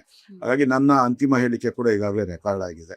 ಹಾಗಾಗಿ ಅದು ನಾನು ಮೊಟ್ಟ ಮೊದಲನೇದಾಗಿ ಬಯಲ್ಗೆಳ್ದಂಥ ಹಗರಣ. ಆದರೆ ಅದೇ ತುಂಬ ದೊಡ್ಡ ಮಟ್ಟದ ಈಗಿನ ಮಾರ್ಕೆಟ್ ವ್ಯಾಲ್ಯೂ ಹೇಳೋದಾದ್ರೆ ಸುಮಾರು ಒಂದು 25,000 ಕೋಟಿ ರೂಪಾಯಿ ಅಷ್ಟು ಬೆಲೆ ಬಾಳುತ್ತೆ. ಅಷ್ಟು ದೊಡ್ಡ ಭೂ ಹಗರಣ ಅದು. ಅದಾದ ನಂತರ ನಿರಂತರವಾಗಿ ಇಲ್ಲಿ ತನಕ 142 ಬೃಹತ್ ಹಗರಣಗಳನ್ನು ದಾಖಲೆಗಳ ಸಹಿತ ನಾನು ಬಯಲ್ಗೆಳ್ದಿರ್ತಕ್ಕಂಥದ್ದು. ಅದರಲ್ಲಿ 34 ಪ್ರಕರಣಗಳಲ್ಲಿ ಸರಿಯಾದಂಥ ಕಾನೂನು ಹೋರಾಟಗಳನ್ನು ಮಾಡಿದ್ರ ಫಲವಾಗಿ 34 ಪ್ರಕರಣಗಳಲ್ಲಿ ನನಗೆ ಈಗಾಗಲೇ ಗೆಲುವು ಸಿಕ್ಕಿರ್ತಕ್ಕಂಥದ್ದು. ಅಂದರೆ ಕಾನೂನು ಹೋರಾಟ ತುಂಬ ಸುದೀರ್ಘವಾದಂಥದ್ದು. ನಮ್ಮ ಸಂವಿಧಾನ ಆಗಿದೆ, ನಮ್ಮ ಕಾನೂನು ಆಗಿದೆ. ಆದರೆ ಅದರಲ್ಲಿ 100ಕ್ಕೆ 100 ಪ್ರಾಮಾಣಿಕವಾಗಿ ರಾಜಿ ಇಲ್ಲದೆ ಹೋರಾಟ ಮಾಡಿ ಅದರ ಯಶಸ್ಸು ಸಿಕ್ಕೇ ಸಿಗುತ್ತೆ. ಅದರ ಫಲವಾಗಿ ಇವಾಗ 34 ಪ್ರಕರಣಗಳಲ್ಲಿ ನಾನು ಗೆಲುವನ್ನು ಸಾಧಿಸಿರ್ತಕ್ಕಂಥದ್ದು ನಮ್ಮ ವಕೀಲರು ಮಾಡಿದಂಥ ಪ್ರಯತ್ನಗಳ ಫಲವಾಗಿ ಸುಮಾರು 12,000 ಕೋಟಿ ರೂಪಾಯಿಗಳಷ್ಟು ಮೌಲ್ಯದ ಸರ್ಕಾರಿ ಸ್ವತ್ತುಗಳು ವಾಪಸ್ ಬಂದಿರತಕ್ಕಂಥದ್ದು. ನಾನು ಯಾವಾಗಲೂ ಹಿಂದೆ ಮುಂದೆ ಹೇಳೋವಂಥವನ್ನಲ್ಲ, ನೇರವಾಗಿ ಹೇಳೋವಂಥದ್ದು. MS ರಾಮಯ್ಯ ಕುಟುಂಬದವ್ರು ಕಬಳಿಸಿದ್ದಂಥ 27 ಎಕರೆ ಇರ್ಬೋದು, CM ಇಬ್ರಾಹಿಂ ಅವರ ಹಿಂಬಾಲಕರು ಕಬಳಿಸಿದಂಥ 19 ಎಕರೆ 2 ಗುಂಟೆ ನಾಗವಾರದಲ್ಲಿ, ಹಾಗೆ ಹುಣಸ್ಮಾರ್ನಲ್ಲಿ ನಮ್ಮ ಕೆಂಪೇಗೌಡ ಅಂತಾರಾಷ್ಟ್ರೀಯ ವಿಮಾನ ನಿಲ್ದಾಣಕ್ಕೆ ಹೋಗೋ ದಾರಿ ಸಿಗುತ್ತೆ ಹುಣಸ್ಮಾರ್ನಲ್ಲಿ. ಅಲ್ಲಿ ಶ್ರೀನಿವಾಸ್ ಅಂತೇಳಿ ಕೃಷ್ಣ ಬೈರೇಗೌಡ ಅತ್ಯಾಪ್ತ ಅವರು ಮತ್ತು ಅವರ ಸ್ನೇಹಿತರು ಕಬಳಿಸಿದಂಥ 22 ಎಕರೆ 30 ಗುಂಟೆ ಸುತ್ತಿರ್ಬೋದು. ಹಾಗೆಯೇ ಪೆಟ್ರೋಲ್ ಬಂಕ್ ಗೋವಿಂದರಾಜು ಅಂತ ಕಾರ್ಪೊರೇಟರ್ ಆಗಿದ್ರು, ಅವ್ರ ಮಗನ ಹೆಸರಿನಲ್ಲಿ ಸಂಜೆವಾಣಿ ಪತ್ರಿಕೆ ಹಿಂಭಾಗದಲ್ಲಿ ಮಿಲ್ಲರ್ ಟ್ಯಾಂಕ್ ಬಂಡ್ ಏರಿಯಾದಲ್ಲಿ ಕಬಳಿಸಿದಂಥ 3 ಎಕರೆ 21 ಗುಂಟೆ ಇರ್ಬೋದು. ಹಾಗೆ ನಮ್ಮ ಮಾಜಿ ಸಂಸದ ಶಿವರಾಮೇಗೌಡರು ಸೇರಿದಾಗೆ 41 ಜನರು ಬನಗಿರಿ ನಗರ ದೇವೇಗೌಡ ಪೆಟ್ರೋಲ್ ಬಂಕ್ ಹಿಂಭಾಗದಲ್ಲಿ 4 ಎಕರೆ 18 ಗುಂಟೆ ಸ್ವತ್ತನ್ನು ಕಬಳಿಸಿದ್ದಂಥದ್ದು ಸ್ವತ್ತು ವಾಪಸ್ ಬಂದಿರೋದು. ಯೂಸುಫ್ ಶರೀಫ್ ಅಲಿಯಾಸ್ KGF ಬಾಬು ಅಂತ ವಿಧಾನ ಪರಿಷತ್ತು ಸ್ಥಾನಕ್ಕೂ ಸ್ಪರ್ಧೆ ಮಾಡಿದ್ರು. ಹಾಗೆ ವಿಧಾನಸಭೆ ಚುನಾವಣೆಗೆ ಚಿಕ್ಕಪೇಟೆಯಿಂದ ಅವರು ಸ್ವತಂತ್ರ ಅಭ್ಯರ್ಥಿಯಾಗಿ ಸ್ಪರ್ಧೆ ಮಾಡಿದ್ರು ಕೂಡ. ರಾಷ್ಟ್ರೀಯ ಪಕ್ಷವೊಂದರಲ್ಲಿ ಗುರುತಿಸ್ಕೊಂಡಿರ್ತಕ್ಕಂಥ ಕಾಂಗ್ರೆಸ್ ಪಕ್ಷದಲ್ಲಿ ಅವರು ಯಲಹಂಕದ ಬಳಿ ಕಬಳಿಸಿದಂಥ 2 ಎಕರೆ ಜಾಗ ಇರ್ಬೋದು. ಹಾಗೆ ಜಮೀರ್ ಅಹಮದ್ ಅವರ ಹಿಂಬಾಲಕರು CCB ಕೇಂದ್ರ ಕಚೇರಿಯನ್ನು ಕಾಟನ್ಪೇಟೆ ಬಳಿ ಇತ್ತು, ಸೂಪರ್ ಥಿಯೇಟರ್ ಪಕ್ಕದಲ್ಲಿ. ಅಲ್ಲಿ ಪೀರ್ ಬೌಂಡ್ರಿ ಅನ್ನೋ ಹೆಸರಿನಲ್ಲಿ 1,19,000 ಚದರಡಿಗಳಷ್ಟು ವಿಸ್ತೀರ್ಣ, ಸುಮಾರು ಒಂದು 900-950 ಕೋಟಿ ರೂಪಾಯಿ ಬೆಲೆ ಬಾಳುವಂಥ ಸರ್ಕಾರಿ ಸ್ವತ್ತನ್ನೇನು ಬೇಲಿ ಹಾಕ್ಕೊಂಡಿದ್ರು. ಇವೆಲ್ಲ ನನ್ನ ಹೋರಾಟದಲ್ಲಿ. ಹಾಗೆ ರೋಷನ್ ಬೇಗ್ ಅವರ ಮಾಲೀಕತ್ವಕ್ಕೆ ಸೇರಿದಂಥ ಡ್ಯಾನಿಷ್ ಪಬ್ಲಿಕೇಶನ್ ಅಂತೇಳಿ 2 ಉರ್ದು ಪತ್ರಿಕೆ ಬರೋದು. ಅದರಲ್ಲಿ ಪ್ರಮುಖವಾಗಿರ್ತಕ್ಕಂಥ ಸಾಲಾರ್ ಡೈಲಿ ಅಂತ ಅಂದ್ಬಿಟ್ಟು ಆ ಪತ್ರಿಕೆ ಮುದ್ರಣಾಬದೆ ಅಲ್ಲಿ ಡ್ಯಾನಿಷ್ ಪಬ್ಲಿಕೇಶನ್ ಅಂತ, ಅದು ಕೂಡ ಮಿಲ್ಲರ್ ಟ್ಯಾಂಕ್ ಬಂಡ್ ಏರಿಯಲ್ಲಿ ಸುಮಾರು ಒಂದು 12,000 ಚದರಡಿಗಳಷ್ಟು ವಿಸ್ತೀರ್ಣದ ಸ್ವತ್ತು. ಇದೆಲ್ಲ ಇಂಥ ಸ್ವತ್ತುಗಳೆಲ್ಲ ಈಗಾಗಲೇ ನನ್ನ ಹೋರಾಟದ ಮೂಲಕ ಸರ್ಕಾರ ದೋಷಕ್ಕೆ ವಾಪಸ್ ಬರೋದ್ರಲ್ಲಿ ಯಶಸ್ವಿಯಾಗಿದೆ. ಸುಮಾರು 12,000 ಕೋಟಿ ಬೆಲೆ ಬಾಳುವಂಥ ಈ ಸ್ವತ್ತು. ಈ ಹೋರಾಟದಲ್ಲಿ ಹಲವಾರು ಅಪಾಯಗಳನ್ನು ನಾವು ಎದುರಿಸಿದ್ವಿ. ಆದರೆ ಅಪಾಯಕ್ಕೆ ಎದುರು ನಿಂತ್ಕೊಂಡ್ರೆ ನಾವು ಹೋರಾಟಗಳಲ್ಲಿ ಯಶಸ್ಸನ್ನು ಸಾಧಿಸ್ಲಿಕ್ಕೆ ಸಾಧ್ಯ ಇಲ್ಲ. ಹಾಗೆ ಪ್ರಮುಖವಾಗಿ ಈಗಿನ ಸಿದ್ದರಾಮಯ್ಯನವರ ಸರ್ಕಾರದಲ್ಲಿ ಸಚಿವರಾಗಿ ಕೆಲಸ ಮಾಡ್ತಾ ಇರ್ತಕ್ಕಂಥ 13 ಜನ ಸಚಿವರ ವಿರುದ್ಧ, ಹಾಗೆ 21 ಜನ ಶಾಸಕರ ವಿರುದ್ಧ, ಹಾಗೆ 47 ಜನ ಗುತ್ತಿಗೆದಾರರು, ಹಾಗೆ 191 ಜನ ಭ್ರಷ್ಟ ಅಧಿಕಾರಿಗಳ ವಿರುದ್ಧ FIRಗಳು ದಾಖಲಾಗಿದೆ. ಅದರಲ್ಲಿ ಪ್ರಮುಖವಾದಂಥದ್ದು ಅಂದರೆ ಸೋನಿಯಾ ಗಾಂಧಿ ಅವರ ಮುದ್ದಿನ ಅಳಿಯ ರಾಬರ್ಟ್ ವಾದ್ರಾ ಅವರ ಮೇಲೂ ಕೂಡ EDಯಲ್ಲಿ ದಾಖಲಾಗಿರ್ತಕ್ಕಂಥ EIRಗಳೇನಿದೆ ಅದು ಒಂದು ತಾವರೆಕೆರೆ ಹೋಬಳಿ ಮಾಗಡಿ ರಸ್ತೆಯಲ್ಲಿ 1,100 ಎಕರೆ.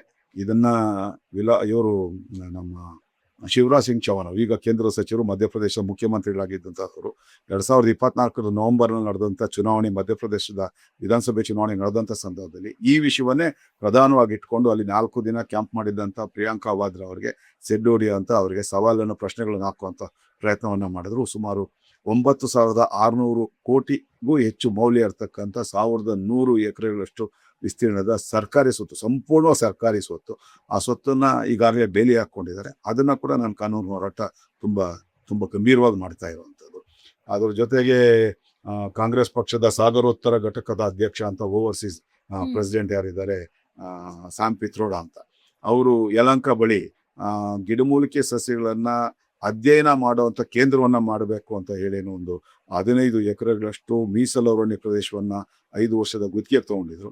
5 ವರ್ಷದ ಗುತ್ತಿಗೆಗೆ ಮುಗಿದು ಈಗಾಗಲೇ 7 ವರ್ಷಗಳು ಕಳೆದಿದ್ರು ಕೂಡ ಅದನ್ನು ಸರ್ಕಾರದ ವಶಕ್ಕೆ ವಾಪಸ್ ಕೊಡದೆ ಅಲ್ಲಿ ಗಿಡಮೂಲಿಕೆ ಉತ್ಪನ್ನಗಳನ್ನು, ಅಂದರೆ ಪ್ರಾಡಕ್ಟ್ಸ್, ಅದು ಹರ್ಬಲ್ ಪ್ರಾಡಕ್ಟ್ಸ್ನ ಮಾರಾಟ ಮಾಡೋದ್ರ ಮೂಲಕ ಪ್ರತಿ ವರ್ಷ 100 ಕೋಟಿ ರೂಪಾಯಿ ಅಕ್ರಮವಾಗಿ ಆದಾಯ ಗಳಿಸ್ತಾ ಇದ್ದಾರೆ. ಆ ಸ್ವತ್ತು ಸರ್ಕಾರಕ್ಕೆ ವಶಕ್ಕೆ ವಾಪಸ್ ಬರಬೇಕು ಅಂತ ಈಗಾಗಲೇ ನಾನು ಜನಪ್ರತಿನಿಧಿಗಳ ನ್ಯಾಯಾಲಯದಲ್ಲಿ ದಾಖಲು ಮಾಡಿರ್ತಕ್ಕಂಥದ್ದು ಅದು ಪ್ರಕರಣ.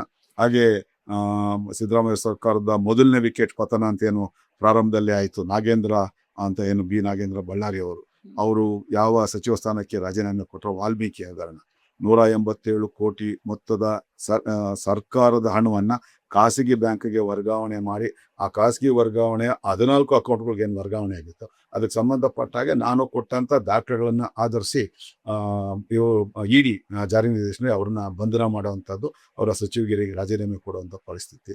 ಅದೆಲ್ಲದಕ್ಕಿಂತ AICCಯ ರಾಷ್ಟ್ರೀಯ ಅಧ್ಯಕ್ಷರು ಮಲ್ಲಿಕಾರ್ಜುನ್ ಖರ್ಗೆ ಅವರು ಸಿದ್ಧಾರ್ಥ ವಿಹಾರ ಟ್ರಸ್ಟ್ ಹೆಸರಿನಲ್ಲಿ ಯಾವುದೇ ಒಂದು ಸಂಸ್ಥೆ ಹೆಸರಿಗೆ 2 ಒಂದು CA ನಿವೇಶನಗಳನ್ನ ಅವರು ಗುತ್ತಿಗೆಗೆ ಪಡ್ಕೊಳ್ಳುವಂಥದ್ದು ಕಾನೂನು ಬಾಹಿರವಾದಂಥ ಕಾರ್ಯ, ಸಂವಿಧಾನ ಬಾಹಿರವಾದಂಥ ಕಾರ್ಯ. ಆ ಸಿದ್ಧಾರ್ಥ ವಿಹಾರ ಟ್ರಸ್ಟ್ ಹೆಸರಿಗೆ BTM ಬಡಾವಣೆಯಲ್ಲಿ ಶೈಕ್ಷಣಿಕ ಉದ್ದೇಶಕ್ಕೆ ಅಂತ ಹೇಳಿ 2 ಎಕರೆ ಸ್ವತ್ತು ಈಗಾಗಲೇ ಮಂಜೂರಾಗಿರ್ತದೆ. ಮಂಜೂರು ಮಾಡಿಸ್ಕೊಂಡು 7-8 ವರ್ಷ ಆದ ನಂತರ ಮತ್ತೊಮ್ಮೆ ಅದೇ ಶೈಕ್ಷಣಿಕ ಉದ್ದೇಶಕ್ಕೆ ಅಂತೇಳಿ ಅದೇ ಸಿದ್ಧಾರ್ಥ ವಿಹಾರ ಟ್ರಸ್ಟ್ ಹೆಸರಿಗೆ ಇವರು ಯಲಹಂಕ ಬಾಗ್ಲೂರು ಬಳಿ KIDB ನಿರ್ಮಾಣ ಮಾಡಿರ್ತಕ್ಕಂಥ ಡಿಫೆನ್ಸ್ ಕಾಲೋನಿ ಅಂತ ಏನಿದೆ, ಆ ಡಿಫೆನ್ಸ್ ಕಾಲೋನಿಯಲ್ಲಿ 5 ಎಕರೆಗಳಷ್ಟು ವಿಸ್ತೀರ್ಣದ ಸ್ವತ್ತನ್ನು ಮಂಜೂರು ಮಾಡಿಸ್ಕೊಂಡಿರ್ತಾರೆ. ನಾನು ಇಡಿಯಲ್ಲಿ ಮತ್ತೆ ಇದು ಸರ್ಕಾರಿ ಭೂ ಕಬಳಿಕೆ ನಿಗ್ರಹ ವಿಶೇಷ ನ್ಯಾಯಾಲಯದಲ್ಲಿ ಪ್ರಕರಣ ದಾಖಲು ಮಾಡ್ತಾ ಇದ್ದಂಗೆ ಮಾನ್ಯ ದಿವಸನೇ ಆ 5 ಎಕರೆ ಸ್ವತ್ತನ್ನು ವಾಪಸ್ ಕೊಡುವಂತ ಕೆಲಸನ ಮಾಡೋದು. ಅದು ಮೂಲಕ ಸುಮಾರು ಒಂದು 500-600 ಕೋಟಿ ರೂಪಾಯಿ ಸ್ವತ್ತು ವಾಪಸ್ ಬಂತು. ಆದ್ರೆ ಕಳ್ತನ ಮಾಡಿದ್ಮೇಲೆ ನಾವು ಹಿಡ್ದಿರುವಂಥದ್ದು, ಅವ್ನು ಕಳ್ತನ ಮಾಡಿದ ವಸ್ತುನ ವಾಪಸ್ ಕೊಟ್ಟಿದ ತಕ್ಷಣ ಕಳ್ತನದಾರ ಒಪ್ಪಂದ ಮೇಲೆ ಹೋಗಲ್ಲ. ಅದು ರಾಜ್ಯಪಾಲರ ಅಂಗಳದಲ್ಲಿದೆ. ರಾಜ್ಯಪಾಲರು ಯಾವುದೇ ಸಂದರ್ಭದಲ್ಲಿ ಅದಕ್ಕೆ ನಮಗೆ ಪ್ರಾಸಿಕ್ಯೂಷನ್ ಪರ್ಮಿಷನ್ ಕೊಡುವಂಥ ನಿರೀಕ್ಷೆಯಲ್ಲಿದ್ದೀವಿ. ಕೊಟ್ಟಿದ ತಕ್ಷಣ ಯಥಾವತ್ತು ಮಲ್ಲಿಕಾರ್ಜುನ್ ಖರ್ಗೆ ಅವರ ರಾಜಕೀಯ ಜೀವನ ಕೂಡ ಅಂತ್ಯ ಆಗತ್ತೆ ಅಂತ ನಾನು ಹೇಳಕ್ ಇಷ್ಟಪಡ್ತೀನಿ. ಸರ್, ಸಾಮಾನ್ಯವಾಗಿ ಸರ್ಕಾರದ ಪ್ರತಿನಿಧಿ ಆದಾಗ ಸರ್ಕಾರದಿಂದ ತಗೊಳ್ಳೋದೇ ಜಾಸ್ತಿ ಆಗಿರುತ್ತೆ. ಇಲ್ಲಿ ವಿಭಿನ್ನ ಸರ್ಕಾರಕ್ಕೆ ಕೊಡ್ತಿರೋಂಥದ್ದು. ಸೊ ಇದು ಶ್ಲಾಘನೀಯ ಅಂತಾನೆ ಹೇಳ್ಬೋದು. ಸೊ ಇವಾಗ ನೀವು 59 PILs ನ ಹಾಕಿದ್ದೀರಾ, ಇದ್ರ ಸಾಧನೆಗಳೇನು ಸರ್? ಅದರಲ್ಲಿ ಸುಮಾರು ಒಂದು 13 ಪ್ರಕರಣಗಳಲ್ಲಿ ನಮಗೆ ಕಾನೂನು ಹೋರಾಟಗಳು ಗೆಲುವು ಸಿಕ್ಕಿರ್ತಕ್ಕಂಥದ್ದು. ಉದಾಹರಣೆಗೆ ಜಾಹೀರಾತು ಫಲಕಗಳನ್ನ ಬೆಂಗಳೂರು ಮಹಾನಗರ ನಮ್ಗೆಲ್ಲ ಗೊತ್ತಿರೋಂಗೆ ಉದ್ಯಾನ ನಗರಿ, ಮತ್ತೆ ವಿಶ್ವದಲ್ಲಿ ಅತ್ಯಂತ ವೇಗವಾಗಿ ಬೆಳೀತಾ ಇರ್ತಕ್ಕಂಥದ್ದು, ಮತ್ತೆ ರಾಷ್ಟ್ರದ ಮಾಹಿತಿ ತಂತ್ರಜ್ಞಾನದ ರಾಜಧಾನಿ ಅಂತ ಕರೆಸ್ಕೊಳ್ಳುವಂಥದ್ದು. ಯಡಿಯೂರಪ್ಪನವರು 2008 ಮುಖ್ಯಮಂತ್ರಿಗಳಾಗಿದ್ದಂಥ ಸಂದರ್ಭದಲ್ಲಿ ವಿಧಾನಸೌಧದ 2 ಕಿಲೋಮೀಟರ್ ಸುತ್ತಮುತ್ತಲ ಪ್ರದೇಶಗಳಲ್ಲಿ ಜಾಹೀರಾತು ಫಲಕಗಳನ್ನು ನಿಷೇಧ ಮಾಡೋ ಆದೇಶ ಹೊರಡಿಸ್ತಾರೆ. ಅದಾದ ನಂತರ ಜಾಹೀರಾತು ಮಾಫಿಯಾ ಜಾಗತಿಕ ಮಟ್ಟದಲ್ಲಿ ಬೇರೆ ಎಲ್ಲೂ ಕಾಣಿಸ್ತಿರೋಷ್ಟು ಅಪಾಯಕಾರಿಯಾಗಿ ಬೆಂಗಳೂರು ಮಹಾನಗರದಲ್ಲಿ ಬೆಳೆದು ನಿಲ್ಲುತ್ತೆ. ಇದಕ್ಕೆ ನೀವು ನಂಬಲಿಕ್ಕಿಲ್ಲ, ಬೆಂಗಳೂರಿನ ಅಷ್ಟು ಜಾಹೀರಾತು ಮಾಫಿಯಾನ ಕಂಟ್ರೋಲ್ ಮಾಡ್ತಾ ಇರ್ತದೆ ದಾವೂದ್ ಇಬ್ರಾಹಿಂನ ಸಹೋದರ ಅನೀಸ್ ಇಬ್ರಾಹಿಂ. ಈ ಸತ್ಯ ಗೊತ್ತಿದ್ರು ಕೂಡ ನಮ್ಮವರು ಅವ್ರ ಜೊತೆ ಶಾಮೀಲಾಗಿ ಮಾಡ್ತಾ ಇರ್ತಕ್ಕಂಥ ಅವಾಂತರಗಳು 1-2 ಅಲ್ಲ. ಇಲ್ಲಿ ಅಧಿಕೃತವಾಗಿರ್ತಕ್ಕಂಥದ್ದು 110 ಏಜೆನ್ಸಿಗಳು ಮಾತ್ರ. ಆದ್ರೆ ಇಲ್ಲಿ ಸಾವಿರಾರು ಅನಧಿಕೃತ ಏಜೆನ್ಸಿಗಳಿದೆ. ಉದಾಹರಣೆಗೆ ಸೆಲ್ಫ್ ಹೋಲ್ಡಿಂಗ್ಸ್ ಅಂತ ಕರಿತೀವಿ. ಅಂದ್ರೆ ಇವಾಗ ಇದು ನನ್ನ ಕಟ್ಟಡ, ಇದು ವಾಣಿಜ್ಯ ಕಟ್ಟಡ, ಅದ್ರ ಮುಂದೆ ನಾನು ಫಲಕ ಹಾಕೊಳ್ಳೋದು, ಅದು ಸೆಲ್ಫ್ ಹೋಲ್ಡಿಂಗ್ಸ್ ಅಂತ ಕರಿತೀವಿ. ಅದನ್ನ ಅಂದ್ರೆ ಸ್ವಜಾಹೀರಾತು ಅಂತ ಕರೀತಾರೆ. ಅದನ್ನ ನೀವು ರಿಚ್ಮಂಡ್ ಸರ್ಕಲ್ ಇಂದ ಹೊಸೂರು ರೋಡ್ ಪ್ರಾರಂಭ ಆದ್ರೆ ಎಡಗಡೆಗೆ ಮಿಲಿಟರಿ ಸ್ಕೂಲ್ ಇದೆ, ಬಲಗಡೆಗೆ ಕೃಷ್ಣ ಫ್ಲೋರ್ ಮಿಲ್ ಎಲ್ಲ ಇದೆ. ಅದ್ರ ಪಕ್ಕದಲ್ಲಿ 2 ದೊಡ್ಡ ದೊಡ್ಡ ಸ್ಮಶಾನಗಳಿದೆ. ಹಿಂದೂ ರುದ್ರಭೂಮಿ ಇದೆ, ಹಾಗೆ ಕ್ರೈಸ್ತ ರುದ್ರಭೂಮಿ ಇದೆ. ಅಲ್ಲಿ ನಿಮಗೆ ದೊಡ್ಡ 60-40 ಮತ್ತೆ 30-40 ಅಳತೆಯ ಜಾಹೀರಾತು ಫಲಕಗಳು 16 ಕಾಣುತ್ತೆ. ಅದನ್ನೆಲ್ಲ ಸೆಲ್ಫ್ ಹೋಲ್ಡಿಂಗ್ಸ್ ಅಂತ. ನಿಮಗೆ ಸ್ಮಶಾನಗಳು ಯಾರಿಗೆ ಸ್ವಂತ ಅಂತಾನೆ ಹೇಳಿ, ಅದೇನೇ ಭೂತ ಪ್ರೇತಾತ್ಮಗಳು ಸ್ವಂತ ಇರ್ತಕ್ಕಂಥದ್ದು. ಅಲ್ಲಿ ಏಜೆನ್ಸಿಗಳು ಹೋಗಿ ಅಲ್ಲಿ ಸೆಲ್ಫ್ ಹೋಲ್ಡಿಂಗ್ಸ್ ಅಂತ ಅನ್ನೋದು ಹಾಕ್ಕೊಳ್ತಾರೆ. ಆ ಥರ ನಿಮಗೆ ಬೆಂಗಳೂರು ಮಹಾನಗರದಲ್ಲಿ ನಾನು 1980 ಕಿಲೋಮೀಟರ್ ಆರ್ಟಿರಿಯಲ್ ಸಬ್ ಆರ್ಟಿರಿಯಲ್ ರಸ್ತೆಗಳಿರುವಂಥದ್ದು. ಆರ್ಟಿರಿಯಲ್ ಸಬ್ ಆರ್ಟಿರಿಯಲ್ ಅಂದ್ರೆ ಬಸ್ಗಳು ಸಂಚಾರ ಮಾಡೋ ಮುಖ್ಯ ರಸ್ತೆಗಳನ್ನು ಆರ್ಟಿರಿಯಲ್ ರಸ್ತೆಗಳು ಅಂತಾರೆ. ಬಸ್ಗಳು ಸಂಚಾರ ಮಾಡದೇ ಇರ್ತಕ್ಕಂಥ ಮುಖ್ಯ ರಸ್ತೆಗಳನ್ನ ಸಬ್ ಆರ್ಟಿರಿಯಲ್ ರೋಡ್ಸ್ ಅಂತಾರೆ. ಅದು 1980 ಕಿಲೋಮೀಟರ್ ಉದ್ದ ಇರ್ತಕ್ಕಂಥದ್ದು. ಬೆಂಗಳೂರಿನ 804 ಚದರ ಕಿಲೋಮೀಟರ್ ವ್ಯಾಪ್ತಿಯ ಒಂದು ಏನು ಪ್ರದೇಶ ಇದೆ, ಇದರಲ್ಲಿ ಸುಮಾರು ಒಂದು 2000 ಕಿಲೋಮೀಟರ್ ಉದ್ದ ಮುಖ್ಯ ರಸ್ತೆಗಳಿದೆ. ಕೆಂಪೇಗೌಡ ಅಂತಾರಾಷ್ಟ್ರೀಯ ವಿಮಾನ ನಿಲ್ದಾಣ 14 ಚದರ ಕಿಲೋಮೀಟರ್ ವ್ಯಾಪ್ತಿಯಲ್ಲಿ ಅವರು ಜಾಗತಿಕ ಇದನ್ನ ಟೆಂಡರ್ ಅನ್ನ ಕರೀತಾರೆ. ಆ ಯೂನಿವರ್ಸಲ್ ಟೆಂಡರ್ ಅನ್ನ ಕರೆದ್ರೆ ಅಲ್ಲಿ 204 ಕೋಟಿ ರೂಪಾಯಿ ಹಣವನ್ನ ಕೊಟ್ಟು ಅಲ್ಲಿ ಒಂದು ಏಜೆನ್ಸಿ ಆ ಜಾಹೀರಾತು ಇದನ್ನ ಅವರು ತಗೊಳ್ತಾರೆ, ಗುತ್ತಿಗೆನ ಪಡ್ಕೊಳ್ತಾರೆ. ಇನ್ನು 804 ಚದರ ಕಿಲೋಮೀಟರ್ ವ್ಯಾಪ್ತಿ ಇರ್ತಕ್ಕಂಥದ್ದು ಎಷ್ಟು ಬರಬೇಕು. ಆದ್ರೆ ಬೆಂಗಳೂರು BBMPಗೆ 21 ಕೋಟಿ ರೂಪಾಯಿಗಿಂತ ಹೆಚ್ಚು ಆದಾಯ ಯಾವತ್ತಿಗೂ ಬಂದಿಲ್ಲ. ಹಾಗಾಗಿ ಇದನ್ನ ಅದರಲ್ಲಿ ಎನ್ಫೋರ್ಸ್ಮೆಂಟ್ಗೆ ಅಂತಾನೆ ಅನಧಿಕೃತ ಫಲಕಗಳನ್ನು ತೆರವುಗೊಳಿಸಕ್ಕೆ 29 ಕೋಟಿ ಖರ್ಚು ಮಾಡ್ತಾರೆ. ಜಾಹೀರಾತು ಶುಲ್ಕ ಕೇವಲ 21 ಕೋಟಿ ಬರುತ್ತೆ. ಅಲ್ಲಿಗೆ ಶಾರ್ಟೇಜ್ BBMPಗೆ 8 ಕೋಟಿ ರೂಪಾಯಿ ತನ್ನ ಕೈಯಿಂದ ತಾನೇ ಆ ಎನ್ಫೋರ್ಸ್ಮೆಂಟ್ ಖರ್ಚು ಮಾಡುವಂತ ದೈನಸಿ ಸ್ಥಿತಿಯಲ್ಲಿ ಇದಿರುತ್ತೆ. ಇದನ್ನೆಲ್ಲ ಮನ್ಕೊಂಡು ನಾನು ಸುಮಾರು 68 ಗಂಟೆಗಳ ಕಾಲ ನಾನು ಈಗಾಗಲೇ ಹೇಳಿದಾಗ 1980 ಕಿಲೋಮೀಟರ್ ಉದ್ದದ ಆರ್ಟಿರಿಯಲ್ ಸಬ್ ಆರ್ಟಿರಿಯಲ್ ರಸ್ತೆಗಳ ಚಿತ್ರೀಕರಣವನ್ನು ಮಾಡಿ ಎಷ್ಟು ಲಕ್ಷ ಸಂಖ್ಯೆಯಲ್ಲಿ ಜಾಹೀರಾತು ಫಲಕಗಳಿತ್ತು, ಅದರಿಂದ ಪಾಲಿಕೆಗೆ ಬರಬೇಕಾಗಿದ್ದಂಥ ಆದಾಯ ಎಷ್ಟು ಈ ಅಧಿಕಾರಿಗಳು ಮತ್ತೆ ರಾಜಕಾರಣಿಗಳ ಒಂದು ಲಂಚ ಬಾಕತನದಿಂದ ಅದು ನಷ್ಟ ಆಗ್ತಾ ಇದೆ ಪಾಲಿಕೆಗೆ ಅಂತೇಳಿ ರುಜುವಾತ್ ಮಾಡುವಂಥ ಹಿನ್ನೆಲೆಯಲ್ಲಿ ಅದನ್ನ ನಾನು ಬಯಲ್ಗೆಳೆಯುವಂಥ ಕೆಲಸವನ್ನ ಅದು ಮಾಡಿದ್ದು. ಅದ್ರ ಜೊತೆಗೆ OFC ಮಾಫಿಯಾ ಇನ್ನೊಂದು ತುಂಬಾ ದೊಡ್ಡ ಮಟ್ಟದ ಮಾಫಿಯಾ. OFC ಮಾಫಿಯಾ ಬೆಂಗಳೂರು ಮಹಾನಗರದಲ್ಲಿ ಉಪಯೋಗಿಸ್ತಾ ಇರ್ತಕ್ಕಂಥದ್ದು, ಬೆಂಗಳೂರು, ಮುಂಬೈ, ಡೆಲ್ಲಿ ಮಾತ್ರ 272 ಫೈಬರ್ಗಳಿರ್ತಕ್ಕಂಥ ಆಪ್ಟಿಕಲ್ ಫೈಬರ್ ಕೇಬಲ್ಗಳನ್ನ ಉಪಯೋಗಿಸ್ತಾ ಇರ್ತಕ್ಕಂಥದ್ದು. ಬಹಳಷ್ಟು ಜನ ಆ ಡಕ್ಟ್ ಇರುತ್ತಲ್ಲ, ಡಕ್ಟ್ನ ಆಪ್ಟಿಕಲ್ ಕೇಬಲ್ ಅಂತ ಅನ್ಕೊಂಡ್ಬಿಡ್ತಾರೆ. ಅದೇ ಒಂದು ಡಕ್ಟ್ 2.5 ಇಂಚು ಇನ್ನರ್ ಡಯ ಇರತಕ್ಕಂಥ ಆ ಒಂದು ಡಕ್ಟ್ ಅಲ್ಲಿ 4 ಕೇಬಲ್ಗಳು ನಮ್ಮ ಹೆಬ್ಬೆರಳು ಗಾತ್ರಕ್ಕಿಂತಲೂ ಕಡಿಮೆ ಇರುತ್ತೆ ದಪ್ಪ. ಅದರಲ್ಲಿ ಒಂದು ಕೇಬಲ್ ಅಲ್ಲಿ 272 ಫೈಬರ್ ಇರುತ್ತೆ. ಚೆನ್ನೈ, ಹೈದರಾಬಾದ್ ಎಲ್ಲ 144 ಫೈಬರ್ ಇರ್ತಕ್ಕಂಥ ಕೇಬಲ್ಗಳನ್ನ ಉಪಯೋಗಿಸ್ತಾ ಇರ್ತಕ್ಕಂಥದ್ದು. ಅದು IT ರಾಜಧಾನಿಯಾಗಿರ್ತಕ್ಕಂಥ ಬೆಂಗಳೂರು ಮಹಾನಗರದಲ್ಲಿ ಪ್ರತಿ ಕಿಲೋಮೀಟರ್ಗೆ ಒಂದು ಫೈಬರ್ಗೆ 1 ವರ್ಷಕ್ಕೆ 23,000 ರೂಪಾಯಿ ಅಷ್ಟು ಬಾಡಿಗೆಯನ್ನ ಪಾವತಿ ಮಾಡಬೇಕು. ಒಂದು ಕಿಲೋಮೀಟರ್ ಕೇಬಲ್ 272 × 23,000 ಎಷ್ಟಾಗತ್ತೆ ಅಂತ ನೋಡಿ. ಕ್ಯಾಲ್ಕುಲೇಟರ್ ವರ್ಕ್ ಆಗಲ್ಲ, ಅಷ್ಟು ಆದಾಯ ಇದರಲ್ಲಿ ಇರುತ್ತೆ. ತ್ರಿಪುರಾದಂಥ ಒಂದು ನಮ್ಮ ಸಪ್ತ ಸಹೋದರ ನಾಡು ಅಂತ ಏನು ಕರಿತೀವಿ, ನಾರ್ತ್ ಈಸ್ಟರ್ನ್ ಇಂಡಿಯಾನಲ್ಲಿ ಏನೊಂದು ಸಣ್ಣ ಸ್ಟೇಟ್ ಇದೆ, ಅಲ್ಲಿ ಅದರ ರಾಜಧಾನಿ ಅಗರ್ತಲಾದಲ್ಲಿ 1 ಮೀಟರ್ ಕೇಬಲ್ ಅಳವಡಿಕೆಗೆ 710 ರೂಪಾಯಿ ಅಷ್ಟು ತಗೊಳ್ತಾ ಇರ್ತಾರೆ. ಆದರೆ ಬೆಂಗಳೂರು ಮಹಾನಗರದಲ್ಲಿ ಬರೀ 14 ರೂಪಾಯಿ 50 ಪೈಸೆ ಮಾತ್ರ ತಗೊಳ್ತಾ ಇರ್ತಾರೆ. ಇದನ್ನ ನಾನು ಅಧ್ಯಯನ ಮಾಡಿ ಯಾವ ರೀತಿ ಆಪ್ಟಿಕಲ್ ಫೈಬರ್ ಕೇಬಲ್ಗಳ ಅಳವಡಿಕೆಯಿಂದ ಬೆಂಗಳೂರಿಗೆ ನಷ್ಟ ಆಗ್ತಾ ಇದೆ ಅಂತ ಹೇಳಿ ಸಂಪೂರ್ಣವಾದ ಅಧ್ಯಯನ ಮಾಡಿದ ನಂತರ ಆಘಾತಕಾರಿಯಾದಂಥ ವಿಷಯ ಬಂತು. ಅದಾದ ನಂತರ ನಾನು ಸಭೆಯಲ್ಲಿ ಅದನ್ನು ಪ್ರಸ್ತುತಪಡಿಸಿದೆ, ದಾಖಲೆಗಳು ಸಹಿತ. ಅದಾದ ನಂತರ OFC ಕಮಿಟಿ ಅಂತ ಮಾಡಿದ್ರು. OFC ಕಮಿಟಿಯ ಅಧ್ಯಕ್ಷನಾಗಿ ನಾನು ಮಾಡಿದ್ರು. 3 ತಿಂಗಳ ಅವಧಿಯಲ್ಲಿ 4,987 ಪುಟಗಳ ಸಂಪೂರ್ಣ ವರದಿಯನ್ನ ಕೊಡೋದ್ರ ಜೊತೆಗೆ ದಾಖಲೆಗಳ ಸಹಿತ ಇವರು ಪ್ರತಿ ವರ್ಷ ನಮ್ಗೆ ಎಷ್ಟು ಅನ್ಯಾಯ ಮಾಡ್ತಾ ಇದ್ದಾರೆ ಅಂತೇಳಿ. ಅಲ್ಲಿ ತನಕ 1999ರಲ್ಲಿ SM ಕೃಷ್ಣ ಅವರು ರಾಜ್ಯದ ಮುಖ್ಯಮಂತ್ರಿಗಳಾದ ನಂತರ ಇಲ್ಲಿ IT ಕಂಪ್ನೀಸು ಬರಕ್ ಪ್ರಾರಂಭ ಆಗಿದ್ದು. 1999ರಿಂದ 2013-14 15 ವರ್ಷಗಳ ಅವಧಿಯಲ್ಲಿ ಪಾಲಿಕೆಗೆ ಬಂದಿದ್ದಂತ ಒಟ್ಟು ಆದಾಯ 21 ಕೋಟಿ ರೂಪಾಯಿ ಈ OFC ಕೇಬಲ್ ಅಳವಡಿಕೆಯಿಂದ. ನಕಲಿ ಏನಾದ್ರು ಹೌದೌದು ಹೇಳ್ತೀನಿ. ರಸ್ತೆ ಆಗತ್ತದ ಶುಲ್ಕ ಅಂತ ಹೇಳಿ ಇದ್ ಮಾಡ್ತಾ ಇದ್ದದ್ದು. ನಾನು ಹೈಕೋರ್ಟ್ ನಲ್ಲಿ ಇದನ್ನ PIL ಆಗಲೆ ಹೈಕೋರ್ಟ್ ನಲ್ಲಿ ಆದೇಶ ಮಾಡ್ತು, ನೀವು ಇದಕ್ಕೆ KMC ಆಕ್ಟ್ಗೆ ಅಮೆಂಡ್ಮೆಂಟ್ ಮಾಡ್ಕೋಬೇಕು, ತಿದ್ದುಪಡಿ ಮಾಡ್ಕೋಬೇಕು ಅಂತ ಹೇಳ್ತಾರೆ. ಆಗ ಕಾನೂನು ಸಚಿವರಾಗಿದ್ದಂಥ ಸುರೇಶ್ ಕುಮಾರ್ ಅವರು ನ್ಯಾಯಾಲಯದ ಆದೇಶದಂತೆ ಆ ರಸ್ತೆ ಆಗತ್ತದ ಶುಲ್ಕವನ್ನ ಸೆಕ್ಷನ್ 423 ಮತ್ತೆ 58ಕ್ಕೆ ತಿದ್ದುಪಡಿ ತಂದು ಅದನ್ನ ನೆಲಬಾಡಿಗೆ ಅಂತೇಳಿ ಗ್ರೌಂಡ್ ರೆಂಟ್ ಅಂತ ಇದು ಮಾಡಿ ನನ್ನ ಶಿಫಾರಸ್ಸಿನ ಮೇರೆಗೆ 14 ರೂಪಾಯಿ 50 ಪೈಸೆ ಇದನ್ನ ಪ್ರತಿ ಮೀಟರ್ಗೆ 850 ರೂಪಾಯಿ ಅಂತ ಮಾಡಿದ್ರ ಫಲವಾಗಿ ಒಂದೇ ವರ್ಷಕ್ಕೆ 358 ಕೋಟಿ ರೂಪಾಯಿ ಆದಾಯ OFC ರಸ್ತೆ ಆಗಿತ್ತದ ಶುಲ್ಕದ ಮೂಲಕ ಬರೋಕ್ಕೆ ಪ್ರಾರಂಭ ಆಯಿತು. ಇಲ್ಲಿ ಯಾವ ತರ ಆಗತ್ತೆ ಅಂತಂದ್ರೆ, ಒಂದು ಕೇಬಲ್ಗೆ ಅಂತ ತಗೊಳ್ತಾರೆ, ಅಧಿಕಾರಿಗಳು ಗೊತ್ತಿದೆ ಇದು ಒಂದು ಕೇಬಲ್ ಅಲ್ಲ, ಒಂದು ಡಕ್ಟಲ್ 4 ಕೇಬಲ್ ಹಾಕ್ಬೋದು ಅಂತ ಹೇಳಿ. ಒಂದು ಸಾರಿ SDD ಮೆಷಿನ್ ನಲ್ಲಿ, ಅಂದ್ರೆ ಹೈಡ್ರಾಲಿಕ್ ಡ್ರೈವ್ ಡ್ರಿಲ್ಲಿಂಗ್ ಮೆಷಿನ್ ಅಂತ ಕರೀತಾರೆ, SDD ಮೆಷಿನ್ ಅಂತ, ಅದರಲ್ಲಿ ಕೊರ್ಕೊಂಡು ಹೋದಂತ ಸಂದರ್ಭದಲ್ಲಿ 4 ಡಕ್ಟ್ಗಳನ್ನು ಹಾಕ್ಬೋದು. ಅವನು ತಗೊಂಡಂತ ಗುತ್ತಿಗೆದಾರ, ಉದಾಹರಣೆಗೆ MTR ಇನ್ಫ್ರಾಟೆಕ್ ಪ್ರೈವೇಟ್ ಲಿಮಿಟೆಡ್ ಅಂತ ಹೇಳಿ ಒಂದು ಸಣ್ಣ 2 ವೀಲರ್ ಗ್ಯಾರೇಜ್ ಅನ್ನು ಇಟ್ಕೊಂಡಿದ್ದಂತ ಒಬ್ಬ ದಯಾಳನ್ ಅನ್ನೋ ಒಬ್ಬ ವ್ಯಕ್ತಿ ಈ ಗುತ್ತಿಗೆನ ತಗೊಳ್ತಾನೆ. ಅವ್ನು ಯಾವ ತರ ರುಚಿ ಕಾಣ್ತಾನೆ ಅಂತಂದ್ರೆ, ಒಂದು ಡಕ್ಟ್ ಅನ್ನು ಹಾಕೊಡೋದು ಒಂದು ಸಂಸ್ಥೆಗೆ. 14 ಟೆಲಿಕಾಂ ಸರ್ವಿಸ್ ಪ್ರೊವೈಡರ್ಸ್ ಇದೆ ಬೆಂಗಳೂರಲ್ಲಿ, 17 ನಾನ್ ಟೆಲಿಕಾಂ ಸರ್ವಿಸ್ ಪ್ರೊವೈಡರ್ಸ್ ಇದೆ. ಟೆಲಿಕಾಂ ಸರ್ವಿಸ್ ಪ್ರೊವೈಡರ್ಸ್ ಅನ್ನು ಮೊಬೈಲ್ ನೆಟ್ವರ್ಕ್ ಜೊತೆಗೆ ಇಂಟರ್ನೆಟ್ ಬ್ಯಾಂಡ್ ವಿಡ್ತ್ ಸೇವೆಗಳನ್ನು ಕೊಡುವಂಥವ್ರು. ನಾನ್ ಟೆಲಿಕಾಂ ಸರ್ವಿಸ್ ಪ್ರೊವೈಡರ್ಸ್ ಅಂದ್ರೆ ಇದು ಮೊಬೈಲ್ ಸರ್ವಿಸ್ಗಳನ್ನು ಹೊರತುಪಡಿಸಿ ಕೇವಲ ಇಂಟರ್ನೆಟ್ ಸರ್ವಿಸ್ಗಳನ್ನು ಕೊಡುವಂಥವ್ರು. ಅವರು 17 ಸಂಸ್ಥೆಗಳಿವೆ, ಒಟ್ಟು 31 ಸಂಸ್ಥೆಗಳು ಕಾರ್ಯನಿರ್ವಹಿಸ್ತಾ ಇರುವಂಥದ್ದು. ಇವನು ಒಂದು ಡಕ್ಟ್ ಅನ್ನ ಹಾಕೊಡ್ತಾನೆ, ಅದ್ರ ಜೊತೆ 3 ಡಕ್ಟ್ ಇವನ್ ಹಾಕೊಡ್ತಾನೆ. ಅದರಲ್ಲಿ ಒಂದೊಂದು ಕೇಬಲ್ ಒಂದೊಂದು ಸಂಸ್ಥೆಗೆ ಉಚಿತ ಇವನು ಹಾಕೊಡುವಂಥದ್ದು. ಅವನು ಅದಕ್ಕೆ ಶುಲ್ಕ BBMP ಕಟ್ಟಿರಲ್ಲ.